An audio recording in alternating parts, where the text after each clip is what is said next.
ધનતેરસ દૈવિક સમૃદ્ધિનો પ્રથમ તહેવાર. ધનતેરસ પડેલા બન્યો ગજકેસરી રાજયોગ. ગુરુ ચંદ્રનો રાજયોગ. 3 રાશિ માટે દિવાળી બોનસ.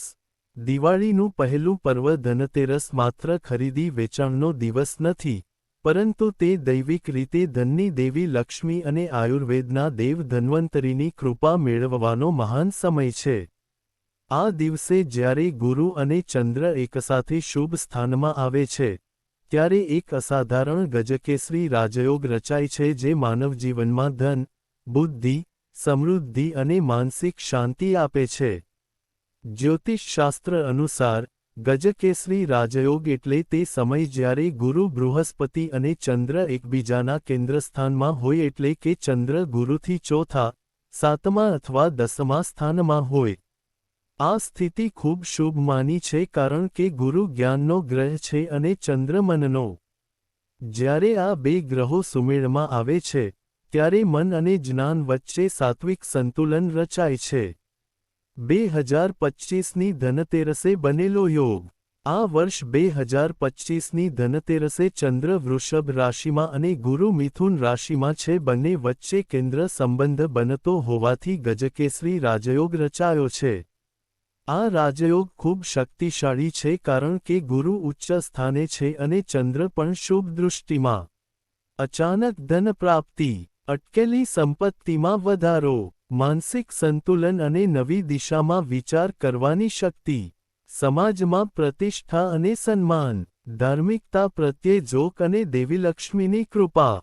ગુરુ ચંદ્રના રાજયોગનું જ્યોતિષીય રહસ્ય.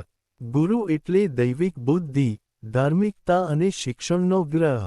ચંદ્ર એટલે ભાવના, મન અને અનુભૂતિ. જ્યારે આ બે એકબીજાની શુભ દૃષ્ટિમાં આવે છે, ત્યારે વ્યક્તિનું જીવન દિવ્ય બુદ્ધિથી પ્રકાશિત થઈ જાય છે. આ રાજયોગે ધનતેરસના દિવસે એક અસાધારણ સંજોગ રચ્યો છે, જ્યાં ચંદ્રે ગુરુના જ્ઞાનને મનમાં ઉતાર્યું છે અને ગુરુએ ચંદ્રના શાંત સ્વભાવને ઊર્જા આપી છે.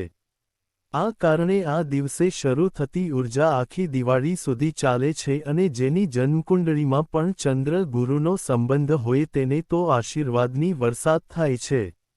આ ગજકેસરી રાજયોગથી લાભ મેળવનાર 3 રાશિઓ. આ યોગથી ખાસ 3 રાશિઓનું ભાગ્ય ચમકશે જેમને મળશે દિવાળી બોનસ, અર્થાત ધન, સુખ અને નવા અવસરનું દૈવિક ઉપહાર. 1. કર્ક રાશિ. આ રાશિના જાતકો માટે ચંદ્ર સ્વામી છે, અને ગુરુની શુભ દૃષ્ટિ ચંદ્ર પર પડી રહી છે. આથી ધનતેરસથી શરૂ થતો સમય કિસ્મત ખોલી નાખનાર સાબિત થશે. જૂના રોકાયેલા પૈસા પાછા મળશે. નવા રોકાણમાંથી નફો મળશે. પરિવારમાં શાંતિ અને સુખ વધશે. મકાન અથવા વાહન ખરીદવાનો સંયોગ બનશે. દેવી લક્ષ્મીની કૃપાથી ધન વૃદ્ધિ થશે. ધનતેરસની સાંજે ચાંદીનો દીવો પ્રગટાવો અને ઓમ શ્રીં હ્રીં અં મહાલક્ષ્મ્યૈ નમઃ મંત્ર 108 વાર બોલો, ભાગ્ય ખુલશે. 2. સિંહ રાશિ. સૂર્યની રાશિ પર ગુરુ ચંદ્રની આ દૃષ્ટિ ચમકનો પ્રકાશ લાવી રહી છે. દિવાળી પહેલા સુધી આ રાશિના લોકો માટે ગોલ્ડન પીરિયડ રહેશે. સરકારી કામોમાં સફળતા, નામ, ખ્યાતિ અને પ્રતિષ્ઠા. ધનતેરસે સોનાની ખરીદી શુભ રહેશે. વ્યાપારમાં વધારો અને નવા કરાર બનશે. ઘર પરિવારમાં આનંદના સમાચાર. સૂર્યોદય પહેલા તાંબાના લોટામાં જળમાં લાલ ફૂલ મૂકીને સૂર્યને અર્પણ કરો. મનમાં ઓમ ગુરુવે નમઃ બોલો. 3. ધનુ રાશિ. આ રાશિના સ્વામી સ્વયં ગુરુ છે અને ગુરુ ચંદ્રના રાજયોગે ધનુ જાતકો માટે અદ્ભુત આશીર્વાદ આપ્યો છે. રોકાયેલા ધનનો લાભ, લાંબા સમયથી અટકેલી યોજનાઓમાં સફળતા. ધનતેરસે કરેલી ખરીદી લાંબા ગાળે સુખ લાવશે. આધ્યાત્મિક વિકાસ, વિદેશ યાત્રા કે નવું ઘર ખરીદવાનું સંકેત. આ દિવસે પીળી ચંદનથી ગુરુયંત્ર બનાવી તેને પૂજા રૂમમાં સ્થાપિત કરો.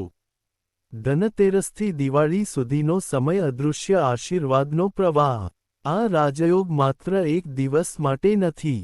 ધનતેરસે જે ઊર્જા શરૂ થાય છે તે દિવાળી, ગોવર્ધન પૂજા અને ભાઈબીજ સુધી રહે છે. આ સમય દરમિયાન ગુરુ અને ચંદ્રની શુભ દૃષ્ટિ આખા ભારતના લોકો પર પ્રકાશ ફેલાવે છે.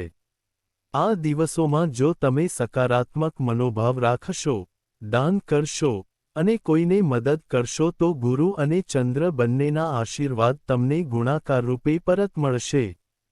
ચાલો હવે આપણે આગળ વધીએ ભાગ 5મી ભાગ 10 સુધી, જ્યાં ધનતેરસે બનેલા ગુરુ ચંદ્ર ગજકેસરી રાજયોગનો વૈદિક અર્થ, તેની ઊંડી અસર અને દિવાળી પછીના દિવસોમાં 3 રાશિઓના જીવનમાં થતા પરિવર્તનોનું દૈવિક વિશ્લેષણ રજૂ કરું છું.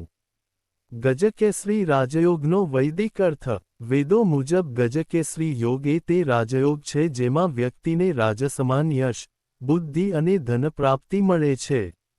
ગજ એટલે હાથી, શક્તિ અને ધૈર્યનું પ્રતીક, અને કેસરી એટલે સિંહ, આત્મવિશ્વાસ અને પ્રભાવનું પ્રતીક. જ્યારે ગુરુ અને ચંદ્ર એકબીજાના કેન્દ્રમાં આવે છે, ત્યારે વ્યક્તિમાં હાથી જેવી સ્થિરતા અને સિંહ જેવી તેજસ્વીતા જન્મે છે. આ રાજયોગ માત્ર સંપત્તિ જ આપતો નથી, પરંતુ માણસના વિચાર, વાણી અને પ્રતિભાને દૈવી કિરણોથી પ્રકાશિત કરે છે. ધનતેરસે આ યોગનું સર્જન એ સંકેત આપે છે કે દિવાળીની શરૂઆત ધનની ચમક સાથે નહીં, પરંતુ આંતરિક પ્રકાશના ઉદય સાથે થવી જોઈએ. ગુરુ ચંદ્રના મિલનથી ઉદ્ભવતી દૈવી ઉર્જા. ચંદ્ર મનનો સ્વામી છે અને ગુરુ ધર્મનો. આ બંનેનો મિલન એટલે મનને ધર્મની દિશામાં લગાવવાનો સંકેત. જ્યારે આ રાજયોગ બને છે, ત્યારે માણસની મનોદશા શુદ્ધ બને છે. તેણે અહંકાર, લોભ અને દુઃખમાંથી મુક્તિ મળી શકે છે. આ દિવસે ઉત્પન્ન થતી દૈવી ઉર્જા ધનની સાથે માનસિક શાંતિ આપે છે, વિચારોને પવિત્ર બનાવે છે, પરિવાર અને સમાજમાં સમજૂતી વધારશે. ગુરુની દૃષ્ટિથી શિક્ષણ અને જ્ઞાનમાં વધારો થશે. જે લોકો ધનતેરસે પૂજા પછી ધ્યાન કરે છે, તેમને ગુરુ અને ચંદ્રની આ દૈવી કિરણોથી આંતરિક પ્રકાશની અનુભૂતિ થાય છે. ધનતેરસના ઉપાય અને પૂજા વિધિ. ગજકેસરી યોગમાં ખાસ. આ વર્ષે ધનતેરસે કરાયેલા ઉપાય ગુરુ ચંદ્રના આશીર્વાદથી 10 ગણો ફળ આપે છે. 1. સાંજે 7 વાગ્યા પછી ઘરમાં ઉત્તર પૂર્વ ખૂણે ચાંદી કે પિત્તળનો દીવો પ્રગટાવો. 2. દીવા પાસે ગુરુ અને ચંદ્રના મંત્ર બોલો. ઓમ બૃહસ્પતયે નમઃ 11 વાર. ઓમ ચંદ્રાય નમઃ 11 વાર. 3. પીળી ચણાની દાળ, ગોળ અને ઘીનું દાન કરવું શુભ રહેશે. 4. સ્ત્રીઓએ આ દિવસે ચાંદીના આભૂષણ કે સિક્કાની ખરીદી કરવી. 5.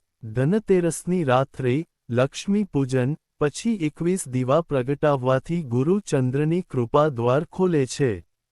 3 રાશિઓ માટે દિવાળી પછીના 40 દિવસના ફળ. કર્ક રાશિ. ધનતેરસથી પછીના 40 દિવસ આર્થિક ઉન્નતિ ના છે. વ્યાપારિક વૃદ્ધિ, રોકાયેલા પ્રોજેક્ટો આગળ વધશે. પરિવારમાં નવી ખરીદીની શક્યતા. જો તમે ઘર બદલવાનું વિચારી રહ્યા હોવ તો 25 નવેમ્બર પછીનો સમય ખૂબ શુભ રહેશે. લક્ષ્મી આશીર્વાદ, નવા સ્ત્રોતો મળશે. નોકરી બદલવા ઈચ્છો તો સફળતા. સિંહ રાશિ. દિવાળી પછીનો સમય પ્રતિષ્ઠા અને પદ લાવશે. ગુરુના આશીર્વાદથી નેતૃત્વનો અવસર, નવા કરાર, મીડિયા પ્રસિદ્ધિ અથવા રાજકીય લાભ શક્ય છે. લક્ષ્મી આશીર્વાદ, રોકાયેલા ફંડ રિલીઝ થશે.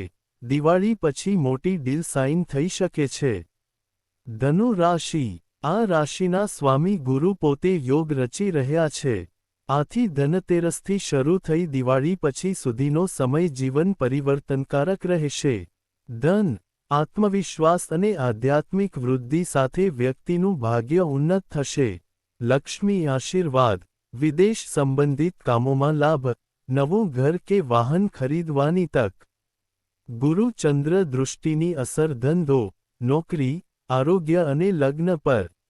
ગજકેસરી યોગ ધંધામાં નવી ભાગીદારી, નવો પ્રોજેક્ટ અને નાણાકીય સહકાર લાવે છે. નોકરિયાત લોકો માટે પ્રમોશન અને માનસિક સંતોષ બંને શક્ય છે. ચંદ્રના આશીર્વાદથી તણાવ ઘટશે. ઊંઘ સુધરશે. ગુરુની દૃષ્ટિથી બ્લડ પ્રેશર અને પાચન તંત્રમાં સુધારો થશે. આ યોગ પ્રેમ સંબંધોને પવિત્ર બનાવે છે. જેઓના લગ્ન અટકેલા છે, તેમના માટે ગુરુ ચંદ્રની કૃપાથી લગ્ન સંયોગ નિશ્ચિત બને છે. દિવાળી પછી 27 દિવસનો સમય લગ્ન નક્કી કરવા માટે ઉત્તમ રહેશે. દિવાળી બોનસ તરીકે મળનાર આધ્યાત્મિક ફળ. ધનતેરસના દિવસે જે ગજકેસરી રાજયોગ બન્યો છે, તે માત્ર ભૌતિક સમૃદ્ધિ પૂરતો નથી. આ યોગ માણસને આંતરિક સમૃદ્ધિ પણ આપે છે, અર્થાત મનની શાંતિ, કૃતજ્ઞતા અને આનંદની અનુભૂતિ. દિવાળી બોનસના 3 રૂપ. 1. ધન બોનસ, અચાનક આવક, નવા સોદા, રોકાણનું ફળ. 2. સુખ બોનસ, પરિવારની એકતા, પ્રેમ અને સમાધાન. 3. ધર્મ બોનસ, ગુરુ ચંદ્રની કૃપાથી જીવનમાં આધ્યાત્મિકતા, સેવા અને દાનની ભાવના ઉદ્ભવે છે. ધનતેરસે બનેલો ગજકેસરી રાજયોગ એ ગુરુની પ્રકાશક દૃષ્ટિ અને ચંદ્રની શીતળ કિરણોનું સંગમ છે. જેઓ સચ્ચા મનથી પૂજા કરે છે, સકારાત્મક વિચારે છે અને કરુણાભાવ રાખે છે, તેમને ગુરુ અને ચંદ્ર બંને ધન અને ધર્મના આશીર્વાદ આપે છે. આ રીતે ધનતેરસથી દિવાળી સુધીનો સમય 3 રાશિઓ માટે સ્વર્ગ સમાન બની રહેશે. કર્ક માટે સમૃદ્ધિનો પ્રવાહ, સિંહ માટે પ્રતિષ્ઠાનો ઉદય, અને ધનુ માટે જીવન પરિવર્તનનો આરંભ. દિવાળી બોનસ રૂપે આ ત્રણેય રાશિઓને બ્રહ્માંડ કહી રહ્યું છે, તમારું સુખ હવે અટકાવવું શક્ય નથી. ગુરુ ચંદ્રનો પ્રકાશ તમારું ભાગ્ય લખી રહ્યો છે.